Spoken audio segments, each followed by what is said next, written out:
राज्यात घरकुल बांधणाऱ्या लाखो लोकांना राज्य सरकारने खुशखबर दिली आहे. आता राज्यात घरकुल बांधणाऱ्यांना मोफत वाळू मिळणार आहे. घरकुल बांधणाऱ्यांना 5 ब्रास वाळू मोफत देण्याचा निर्णय राज्य सरकारने घेतला असून या निर्णयाची घोषणा महसूल मंत्री चंद्रशेखर बावनकुळे यांनी केली आहे. राज्य सरकारच्या या निर्णयाचा फायदा घरकुल बांधत असलेल्या लाखो लोकांना होण्याची शक्यता आहे. याबाबत प्रसारमाध्यमांशी संवाद साधताना महसूल मंत्री चंद्रशेखर बावनकुळे यांनी सांगितले की ज्या ठिकाणी लिलाव झालेले नाहीत, ज्या ठिकाणी आम्हाला एन्व्हायरमेंट क्लिअरन्स मिळाला आहे, त्या ठिकाणी वाळू घाटाचा लिलाव होईल.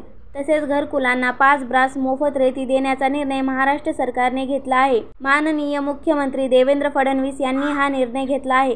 त्यासाठीही आम्ही तरतूद करणार आहोत, अशी माहिती त्यांनी दिली. एकंदरीत जेवढी मागणी असेल तेवढा पुरवठा असं वाळू धोरण आपण तयार करणार आहोत. त्यासाठी सँड धोरण येत आहे. त्यामध्ये दगड खाणीमधून येणाऱ्या वाळूसाठी आम्ही प्रत्येक जिल्ह्यामध्ये स्टोन क्रशरसाठी प्रोत्साहन देत आहोत. त्या माध्यमातून दगडापासून मोठ्या प्रमाणात वाळू तयार होणार असून त्यामुळे नदीतील वाळूची मागणी कमी होईल. तसेच येत्या 2 वर्षात वाळूची मागणी आणि पुरवठा यामध्ये जी काही तफावत आहे ती दूर होईल. तर माहिती कशी वाटली कमेंटमध्ये नक्की सांगा व चॅनलवर जर का नवीन असाल तर चॅनलला लाईक करा, शेअर करा, सबस्क्राईब करा. धन्यवाद.